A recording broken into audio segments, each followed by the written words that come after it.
Essa é a hora da adoração. Vem dar a Ele teu coração.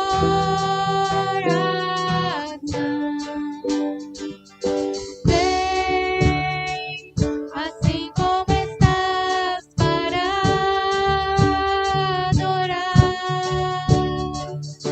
Vem assim como estás diante do Pai.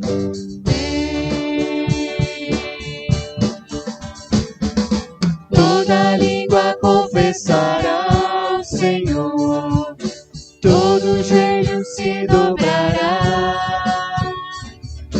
Mas aquele que a ti escolher, o tesouro maior terá. Vem, essa é a hora da adoração. Vem dar a Ele teu coração. Vem assim como estás para adorar. Vem, assim como está diante do Pai. Vem. toda língua confessará ao Senhor, todo joelho se dobrará. Mas aquele que a ti escolher, o tesouro maior terá.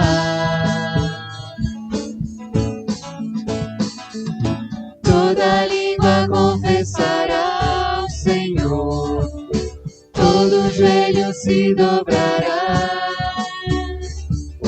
Mas aquele que a ti escolher, o tesouro maior terá.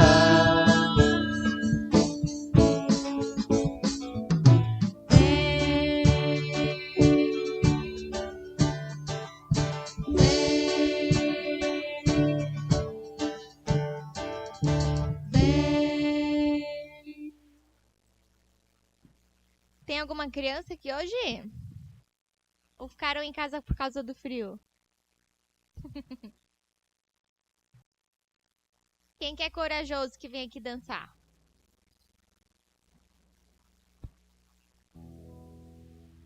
Tem que ser bem alegre porque tá muito frio hoje, tá?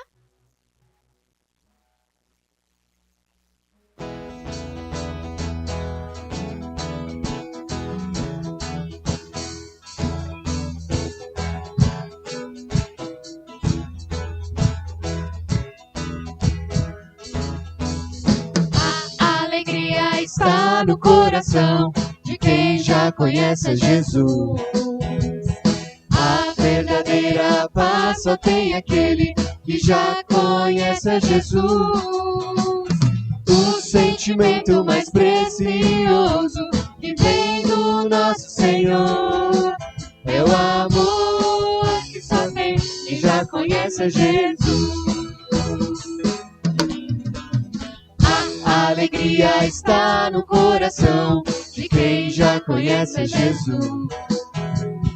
A verdadeira paz só tem aquele que já conhece Jesus. O sentimento mais precioso que vem do nosso Senhor é o amor que só tem quem já conhece Jesus. Posso pisar numa tropa e soltar as muralhas, aleluia, aleluia. Posso pisar numa tropa e soltar as muralhas, aleluia, aleluia. Cristo é a rocha da minha salvação, com Ele não há mais condenação. Posso pisar numa tropa e saltar as muralhas, aleluia, aleluia.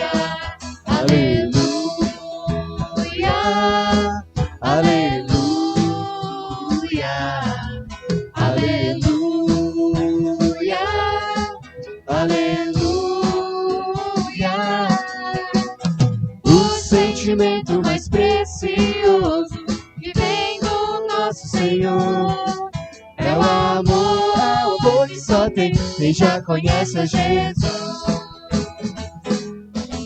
É o amor. É o amor que só tem quem já conhece a Jesus. Muito obrigada.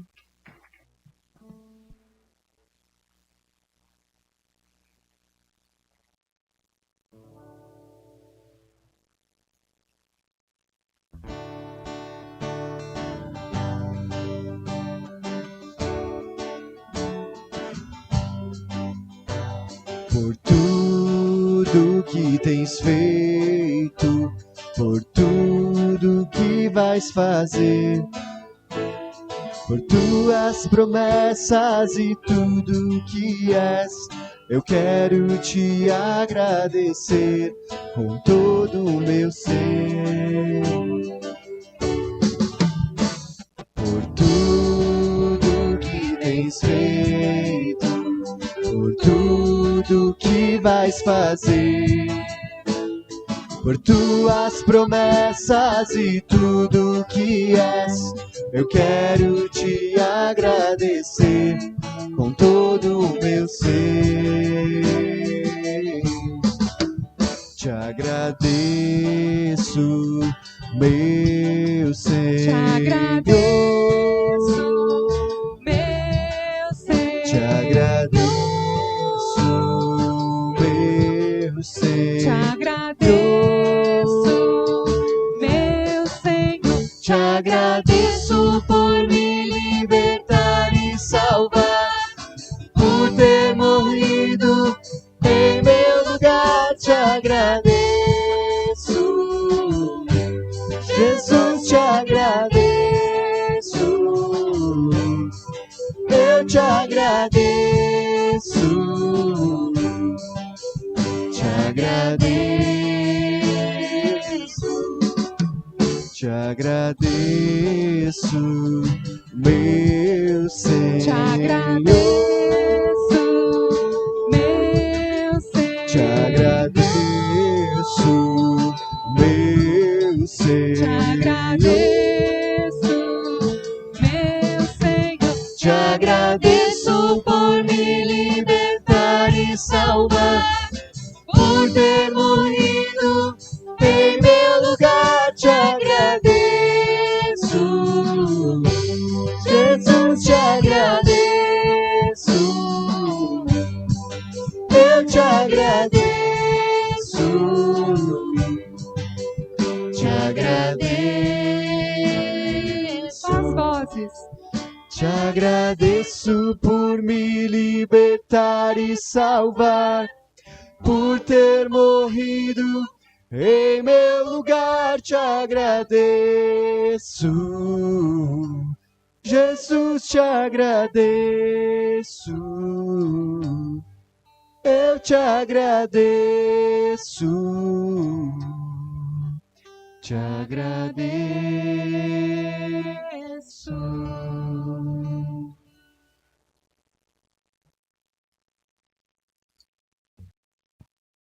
Vamos render graças ao nosso Deus que pagou um alto preço por nós no nosso lugar. Amém?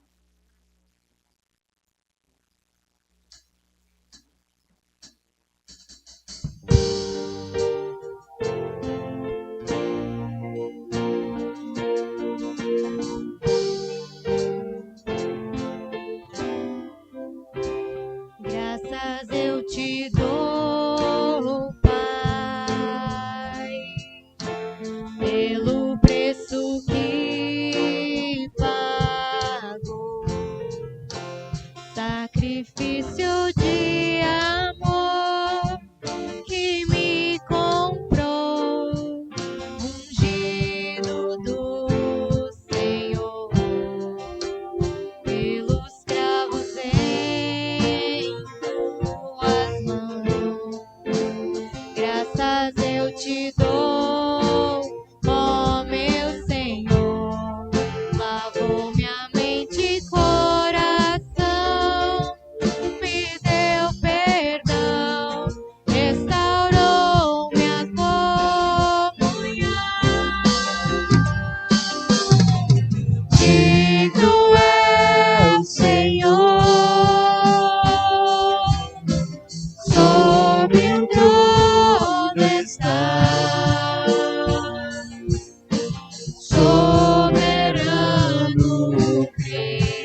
mas ressuscitou. Digno é o Senhor.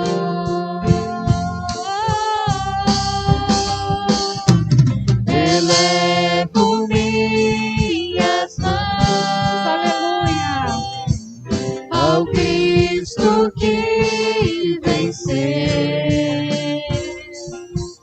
Cordeiro de Deus morreu por mim,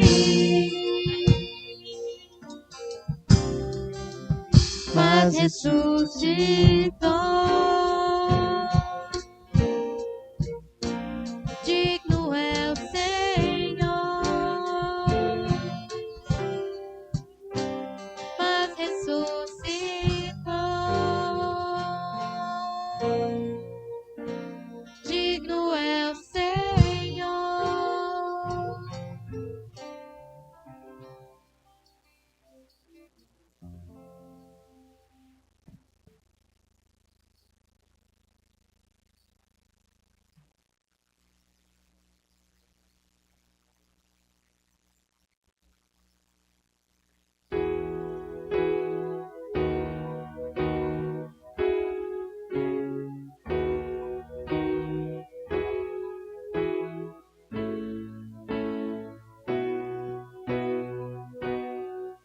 Minha fé não está firmada nas coisas que podes fazer.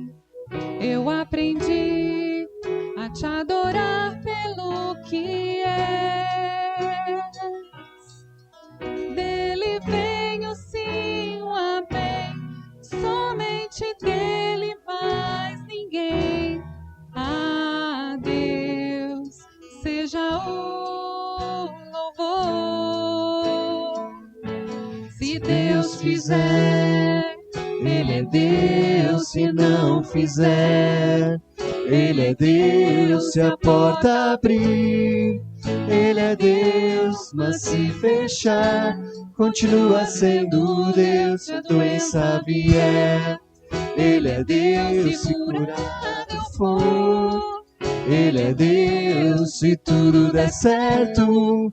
Ele é Deus, mas se não der, continua sendo Deus. minha fé não está firmada nas coisas que podes fazer.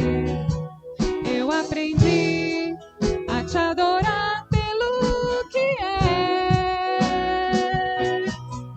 Dele vem o sim, o amém, somente dele, mais ninguém. A Deus seja o louvor. Se Deus fizer, Ele é Deus, se não fizer, Ele é Deus, se a porta abrir. Ele é Deus, mas se fechar, continua sendo Deus, se a doença vier. Ele é Deus, Se curar eu for, Ele é Deus, se tudo der certo, Ele é Deus, mas se não der, continua sendo Deus. Não adoro pelo que Ele faz, eu adoro pelo que Ele é. Haja que houver, sempre será Deus. Não adoro pelo que Ele faz, eu adoro pelo que Ele é. Haja que houver, sempre será Deus. se Deus quiser. Só a igreja. Se não fizer, ele deu, se a porta abrir. Ele é Deus, mas se fechar, continua sendo Deus. Se a doença vier, ele é Deus, se curar eu for. Ele é Deus, se tudo der certo. Ele é Deus, mas se não der, continua sendo Deus. nós te agradecemos pela oportunidade de te louvar, Senhor. Obrigada porque pertencemos ao teu corpo, Pai. E nos ajuda agora, Deus, a entender a tua palavra, Deus, que o teu Espírito molde o nosso coração dia após dia, Pai, para que a tua palavra viva entre no nosso coração e transforme a nossa vida, Pai. É isso que eu te peço, em nome de Jesus, amém.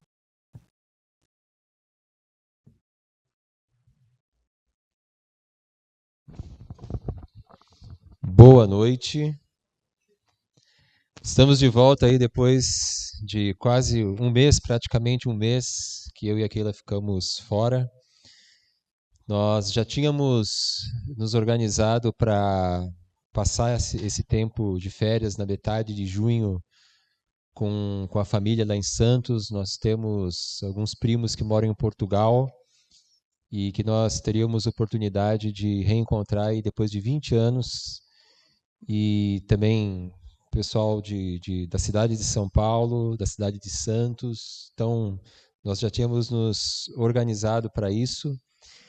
E tivemos que antecipar a nossa ida, porque o nosso netinho, filho da nossa filha que mora lá em Santos, ele teve que ir para a UTI por causa de uma bronquiolite e por causa de uma pneumonia. Então, nós acabamos indo alguns dias antes, fomos de carro para dar um apoio melhor, porque eles não conseguiram leito de UTI em Santos, só conseguiram numa outra cidade, Praia Grande. Então a gente foi de carro para poder também, enfim, dar um suporte melhor. E eu quero então agradecer a vocês pelas orações, né? Eu sei que vocês oraram. E ele ficou 4 dias na UTI, numa situação delicada, e graças a Deus acabou saindo. E quinta-feira agora ele foi internado novamente, não foi para a UTI, ele foi para o ambulatório, mas ele foi internado novamente por causa dessa bronquiolite. Em São Paulo tem um surto de pneumonia, muitas crianças com pneumonia, algum vírus, alguma bactéria muito forte. E ele foi na quinta-feira, aí na sexta-feira de manhã, o médico que estava de plantão de manhã cedo disse para minha filha: olha, nós vamos deixar ele aqui mais um tempo, porque ele ainda precisa de cuidados. Aí houve uma troca de plantão e a médica que assumiu chegou para minha filha e disse assim: não, ele está bem, nós vamos mandar vocês para casa, vamos dar alta, né? Então a gente fica naquela apreensão, né? Que a gente confia no médico que é mais cuidadoso, ou na médica que, não vou dizer que ela seja menos cuidadosa, mas talvez ela não tenha achado tão grave a situação dele, tenha feito uma boa avaliação, nós não sabemos. A nossa conclusão é que nós temos que confiar em Deus. E então eu quero agradecer a vocês pelas orações e eu quero pedir que vocês continuem orando, né? A minha netinha, nesse tempo, teve 2 pneumonias. Graças a Deus, ela não precisou ser internada. Fez o tratamento em casa com antibiótico. Mas eles estão lá nessa situação. O menino, ele não tem 2 meses. Ele vai fazer 2 meses essa semana. Então, ele também está com o organismo dele ainda se desenvolvendo. Mama bem. Está engordando, tudo direitinho. Mas essa questão do pulmão, ela tem sido complicada. Então, quero agradecer as orações de vocês e pedir que vocês continuem orando. E Deus nos colocou numa situação muito interessante, né? Porque nós temos os nossos netos lá em Santos, a nossa filha, nosso genro, outros familiares lá. Então, quando a gente está aqui em Caxias, a gente sente muita saudade deles que estão lá, da nossa família de sangue. E quando nós estamos lá, nós sentimos muitas saudades de vocês, que são a nossa família na fé, né? Então a gente sentiu bastante falta da aliança, apesar de termos ido em outra igreja lá, mas não é a mesma coisa do que a nossa igreja, né? Vocês são a nossa igreja. Então a gente também agradece a Deus por estarmos de volta e a gente chega à conclusão de que a gente só está feliz na estrada, né? Entre os 2 lugares, entre Caxias e Santos. E eu queria convidar você para abrir a sua Bíblia lá em Deuteronômio, no capítulo 8. E hoje o meu tema é Bênçãos do deserto. Nós vamos ler todo o capítulo 8 de Deuteronômio. São apenas 20 versículos. Deuteronômio, capítulo 8. Diz assim a palavra de Deus: Tenham o cuidado de obedecer a toda a lei que eu hoje lhes ordeno, para que vocês vivam, multipliquem-se e tomem posse da terra que o Senhor prometeu com juramento aos seus antepassados. Lembrem-se de como o Senhor, o seu Deus, os conduziu por todo o caminho no deserto durante estes 40 anos, para humilhá-los e pô-los à prova, a fim de conhecer as suas intenções, se iriam obedecer aos seus mandamentos ou não. Assim ele os humilhou e os deixou passar fome, mas depois os sustentou com maná, que nem vocês nem os seus antepassados conheciam, para mostrar-lhes que nem só de pão viverá o homem, mas de toda a palavra que procede da boca do Senhor. As roupas de vocês não se gastaram e os seus pés não incharam durante esses 40 anos. Saibam, pois, em seu coração, que assim como um homem disciplina o seu filho, da mesma forma o Senhor, o seu Deus, os disciplina. Obedeçam aos mandamentos do Senhor, o seu Deus, andando em seus caminhos e dele tendo temor.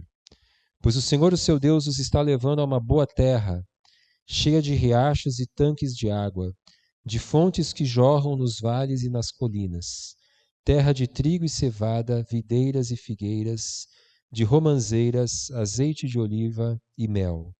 Terra onde não faltará pão e onde não terão falta de nada. Terra onde as rochas têm ferro e onde vocês poderão extrair cobre das colinas. Depois que tiverem comido até ficarem satisfeitos, louvem o Senhor, o seu Deus, pela boa terra que lhes deu. Tenham o cuidado de não se esquecer do Senhor, o seu Deus, deixando de obedecer aos seus mandamentos, às suas ordenanças, aos seus decretos que hoje lhes ordeno. Não aconteça que depois de terem comido até ficarem satisfeitos, de terem construído boas casas e nelas morado, de aumentarem os seus rebanhos e sua prata e o seu ouro e todos os seus bens, o seu coração fique orgulhoso e vocês se esqueçam do Senhor, o seu Deus, que os tirou do Egito, da terra da escravidão. Ele os conduziu pelo imenso e pavoroso deserto, por aquela terra seca e sem água, de serpentes e escorpiões venenosos. Ele tirou água da rocha para vocês, e os sustentou no deserto com maná, que os seus antepassados não conheciam, para humilhá-los e prová-los, a fim de que tudo fosse bem com vocês.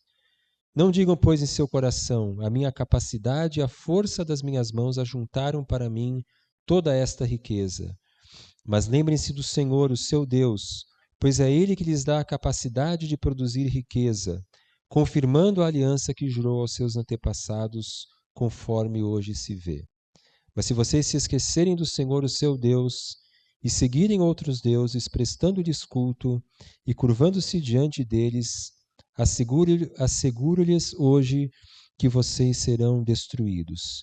Por não obedecerem ao Senhor, o seu Deus, vocês serão destruídos como foram as outras nações que o Senhor destruiu perante vocês. Amém.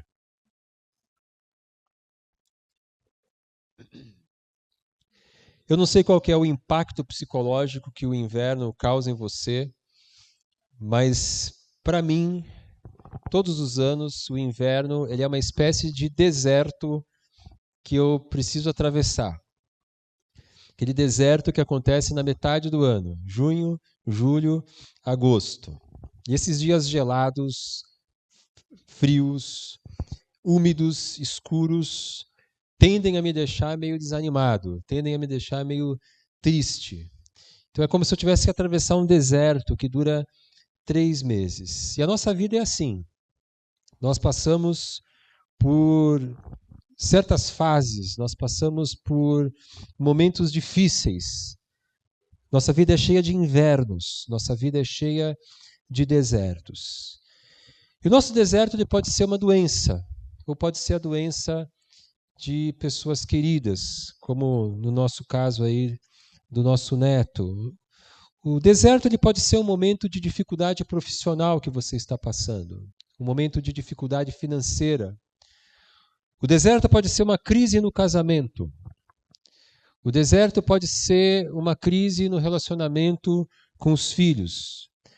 O deserto pode ser um momento de luto, porque você perdeu alguém ou porque você perdeu algo.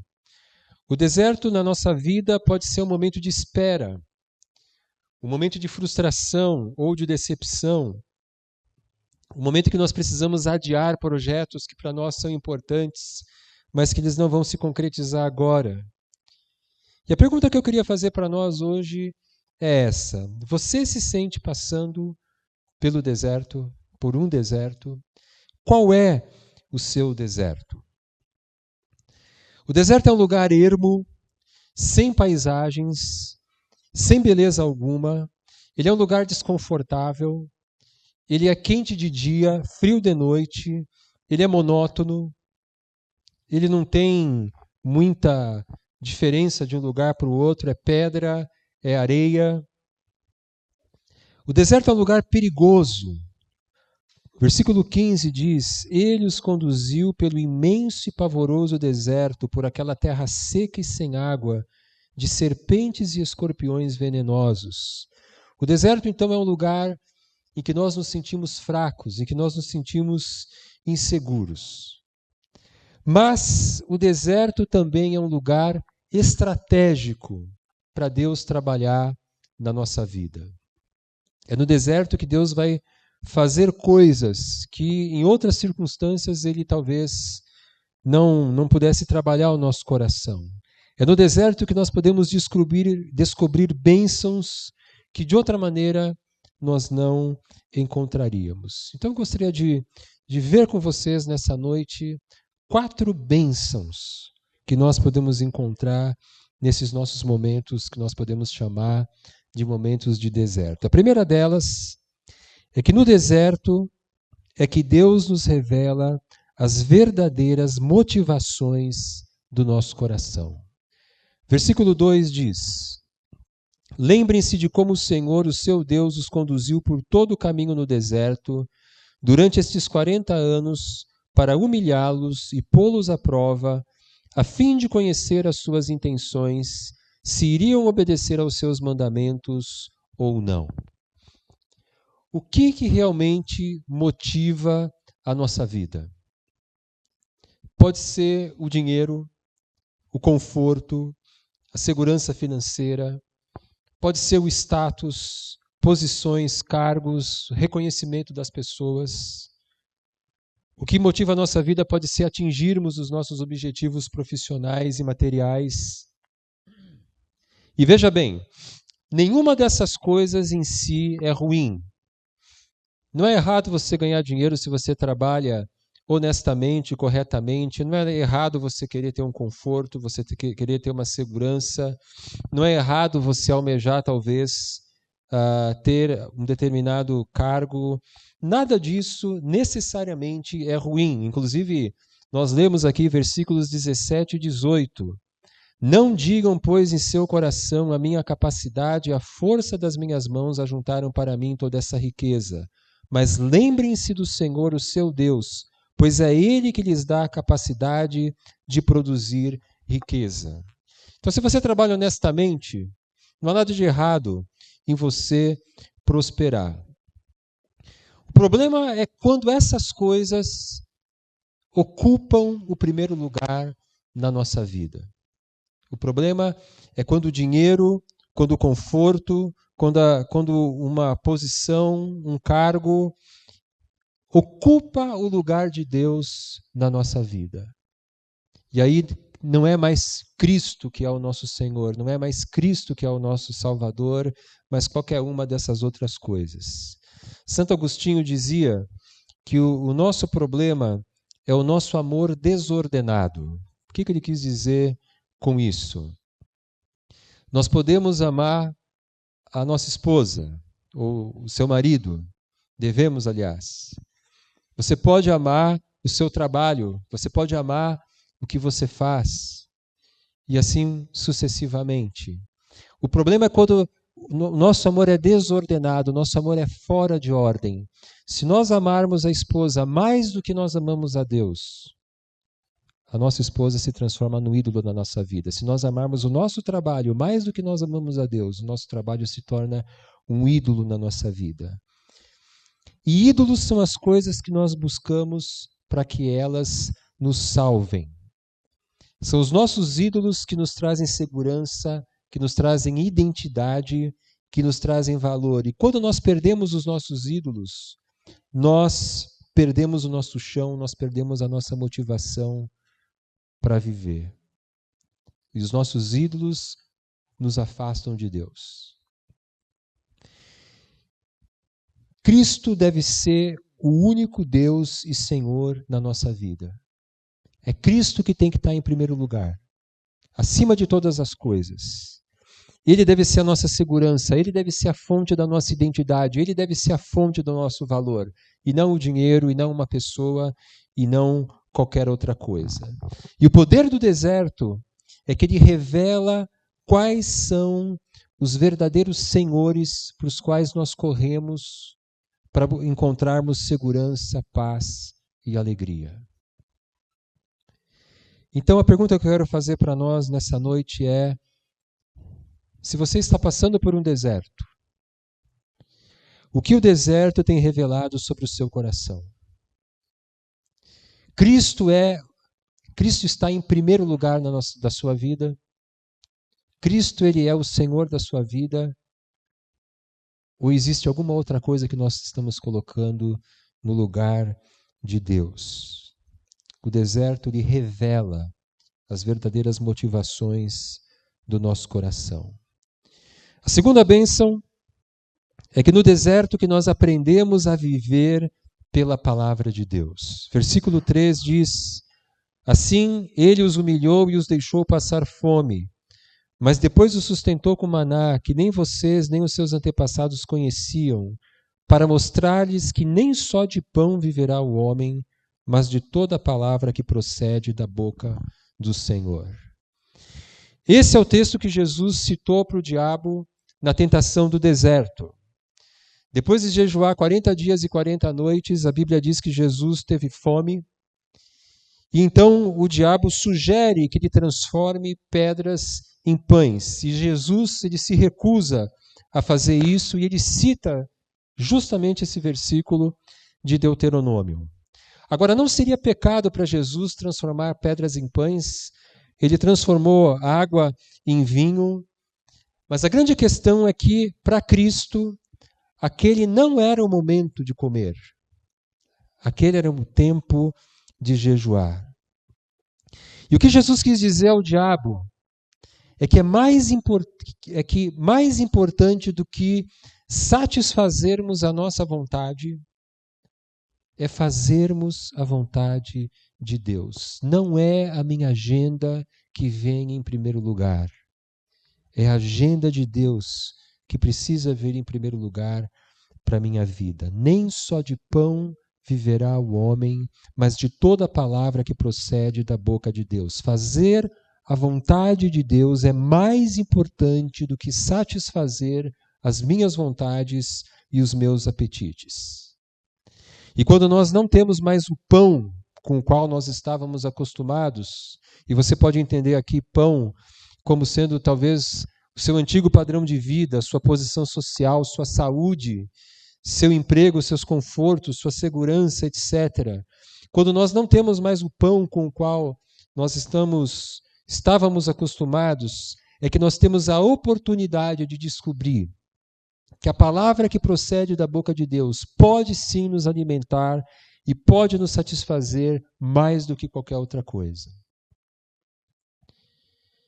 Quando nós entramos no deserto, muitas vezes a gente pensa assim: a minha vida terminou, minha vida acabou. Mas o deserto pode ser o início de uma nova vida, de uma vida muito mais profunda, muito mais rica. As nossas perdas podem se tornar ganhos inestimáveis se nós caminharmos com Deus. Como alguém já disse, Cristo é tudo o que temos. Aliás, quando Cristo é tudo o que temos, descobrimos que Cristo é tudo que precisamos.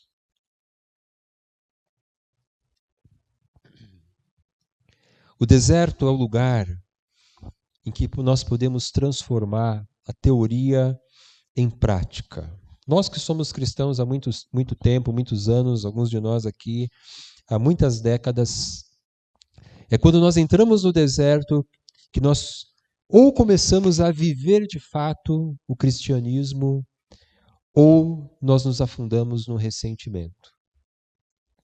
Por exemplo, nós sabemos muito sobre a importância de ler a Bíblia. Nós sabemos que temos que ler a Bíblia. Mas é quando nós entramos no deserto que nós começamos a ler a Bíblia de verdade. Porque nós precisamos de uma palavra de Deus que nos sustente, que nos oriente e que nos conforte. Nós sabemos muito sobre a importância da oração. Nós falamos que orar é importante. Mas quando nós adentramos ao deserto, nós começamos a orar de verdade. Nós precisamos orar. Porque se nós não orarmos, nós não conseguiremos passar pela realidade dura que nós estamos enfrentando. Nós sabemos muito sobre a importância de ter comunhão com outros cristãos. Mas é quando nós adentramos ao deserto que eu aprendo que eu preciso dos meus irmãos, porque a solidão do deserto ela é uma solidão insuportável. Muitas vezes, quando nós passamos por sofrimento, muitos de nós têm a tendência de se isolar. E eu quero dizer para você, não faça isso. Quando você estiver passando por momentos difíceis, continue congregando com a sua célula, continue congregando na celebração. Não se afaste. Essa é a vontade do diabo, que você se afaste, que você esfrie, que você afunde. Nós precisamos estar juntos no deserto. Aliás, Deuteronômio capítulo 8, o texto que nós lemos, ele não foi dirigido a indivíduos isolados, ele foi dirigido a uma nação de Israel. Deus, ele sempre trabalha com o povo, e nós precisamos estar em comunhão com o povo de Deus. Na época, Israel, hoje, a igreja. É no deserto que nós aprendemos a ser pessoas disciplinadas. Versículo 5. Obedeçam aos mandamentos do Senhor, o seu Deus, andando em seus caminhos. Perdão, versículo 5, estava lendo 6. Versículo 5. Saibam, pois, em seu coração que assim como um homem disciplina o seu filho, da mesma forma o Senhor, o seu Deus, os disciplina. A palavra disciplina pode significar duas coisas. Pode significar castigo, mas pode significar também aprender hábitos saudáveis. E uma coisa não exclui a outra. Um bom pai, ele vai disciplinar o seu filho, ele vai castigar o seu filho, mas ele também vai ensinar o seu filho a ter hábitos saudáveis. E é no deserto que nós aprendemos a ser pessoas disciplinadas, porque nós precisamos de disciplina para ler a Bíblia, nós precisamos de disciplina para orar, nós precisamos de disciplina para congregar, é preciso ter disciplina para se alimentar bem, é preciso ter disciplina para fazer uma atividade física, é preciso ter disciplina para cuidar das suas finanças, para que a gente não gaste mais do que aquilo que a gente ganha, e assim por diante. E é muitas vezes nesses momentos, nessas fases difíceis, nesses momentos de deserto, que nós aprendemos a ser pessoas disciplinadas, porque nós precisamos ser pessoas disciplinadas. E Deus trabalha isso na nossa vida. Muitas vezes na prosperidade nós nos tornamos indulgentes, nós nos tornamos preguiçosos, indisciplinados, e no deserto a necessidade nos obriga a criarmos bons hábitos. E isso é uma coisa boa. É no deserto que também nós aprendemos a ser pessoas obedientes. Agora sim o versículo 6. Obedeçam aos mandamentos do Senhor, o seu Deus, andando em seus caminhos e dele tendo temor. Terceira bênção. É no deserto que nós experimentamos a fidelidade de Deus. Versículo 4. As roupas de vocês não se gastaram e os seus pés não incharam durante esses 40 anos. Geralmente quem vende roupas ou calçados não gosta muito desse versículo. Mas não se preocupe, né? Isso foi uma coisa especial que Deus fez. Israel estava no deserto, não tinha loja no deserto. E hoje Deus dá um jeito, né? Da gente poder de vez em quando poder comprar uma roupa, um calçado. Mas esse versículo fala da fidelidade de Deus. Naqueles 40 anos, as roupas deles não se gastaram, seus pés não incharam. O equivalente desse versículo no Novo Testamento é Filipenses capítulo 4, versículo 19, que diz assim: o meu Deus suprirá todas as necessidades de vocês de acordo com as suas gloriosas riquezas em Cristo Jesus. O meu Deus suprirá todas as necessidades de vocês. E a gente passa por momentos difíceis, nós sobreviveremos a esse deserto e daqui a 3, 4, 5, 10 anos nós vamos poder olhar para trás e dizer: Deus foi fiel. Deus cuidou de mim, porque Deus é sempre fiel. E a quarta bênção é no deserto que nós desenvolvemos a verdadeira esperança. Versículos de 7 a 9.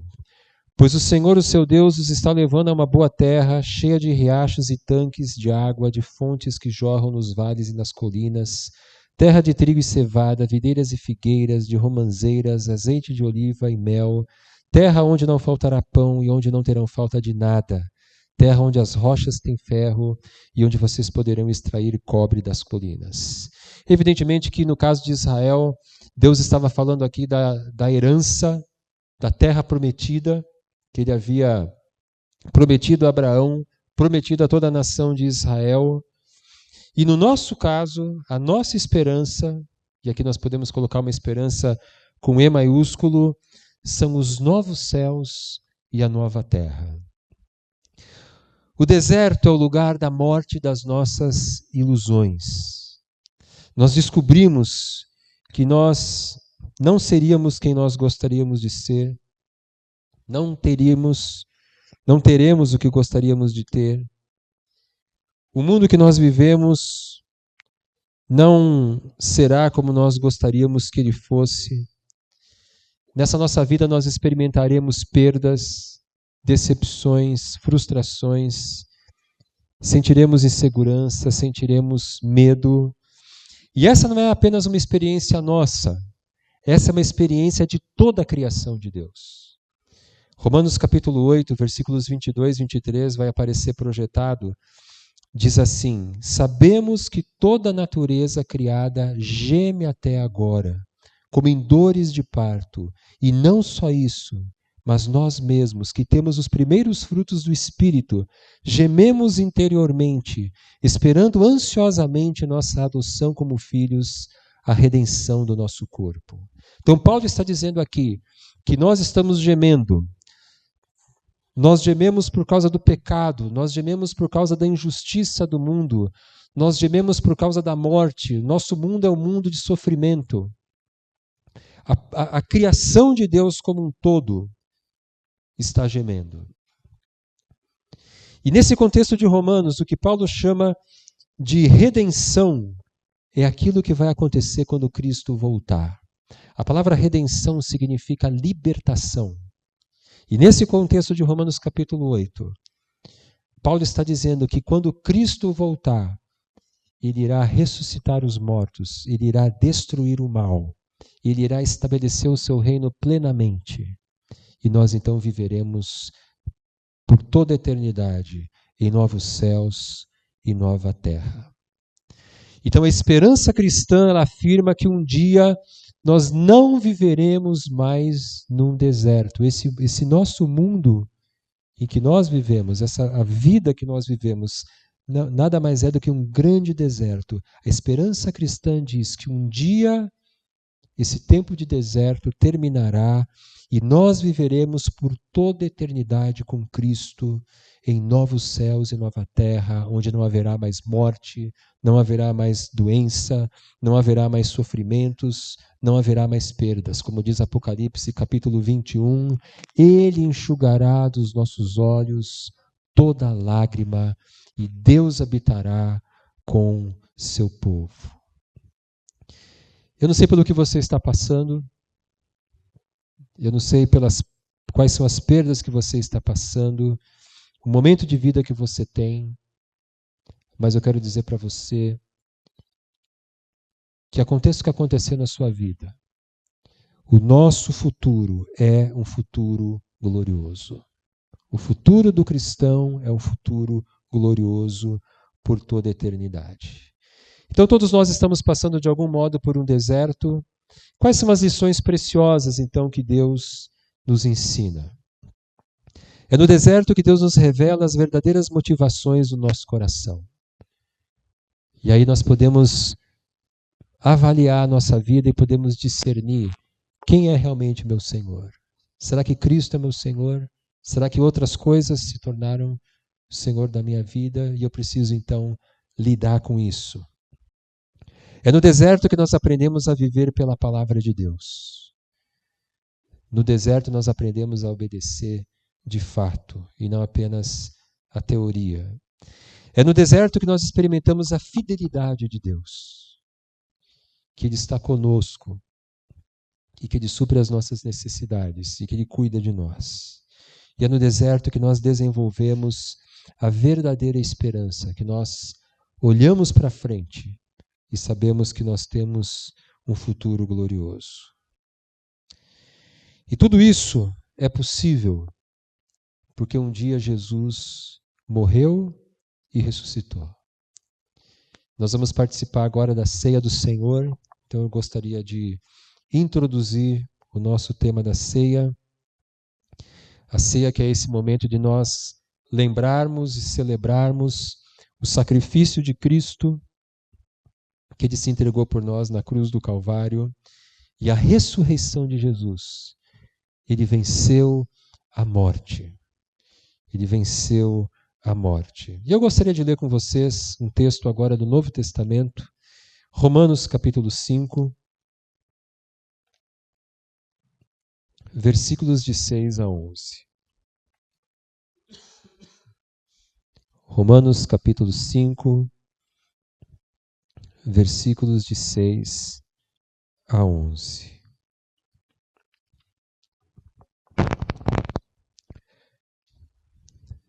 De fato, no devido tempo, quando ainda éramos fracos, Cristo morreu pelos ímpios.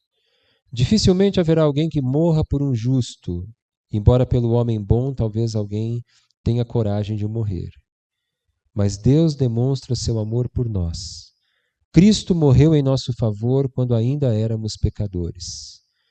Como agora fomos justificados por seu sangue, muito mais ainda por meio dele, seremos salvos da ira de Deus. Se quando éramos inimigos de Deus, fomos reconciliados com ele mediante a morte de seu Filho, quanto mais agora, tendo sido reconciliados, seremos salvos por sua vida. Não apenas isso, mas também nos gloriamos em Deus, por meio de nosso Senhor Jesus Cristo, mediante quem recebemos agora a reconciliação. Esse texto fala que o autor da nossa salvação, nosso Salvador, é Jesus Cristo. Nós estamos aqui por causa de Cristo. Nós celebramos a ceia por causa de Cristo. Ele é a pessoa central da nossa vida. E Paulo fala nesse texto de 3 doutrinas. Ele fala de substituição, justificação e reconciliação. No versículo 8 ele fala, mas Deus demonstra seu amor por nós. Cristo morreu em nosso favor quando ainda éramos pecadores. Na cruz, Cristo nos substituiu. Nós é que deveríamos ter ido à cruz. Nós é que deveríamos ser castigados pelos nossos pecados. mas Cristo toma o lugar dos pecadores, ele morre no lugar dos pecadores. Versículo 9 fala da justificação, como agora fomos justificados por seu sangue. Justificados por seu sangue. Nós estamos num tribunal, Deus é o juiz, e quando ele precisa dar a sentença, ele olha para mim, ele olha para você e ele diz: eu declaro você justo. Você está justificado. Você não será punido. E por que Deus pode fazer isso? Porque Cristo morreu no nosso lugar. E o verso 11 fala de reconciliação. Nós éramos inimigos de Deus e por meio do sacrifício de Cristo nós fomos reconciliados com Ele. Quero convidar você agora a celebrarmos juntos essas bênçãos. E aqueles que estão do lado esquerdo do salão podem se servir, então, dos elementos que estão nessa mesa. Aqueles que estão do lado direito do salão podem se servir dos alimentos que estão nessa outra mesa. Eu quero convidar todos aqueles que foram batizados aqui na Aliança ou em qualquer outra igreja evangélica para participarem desse momento. Você pode pegar os elementos, voltar para o seu lugar, aguardar em oração e nós, em seguida, iremos participar juntos.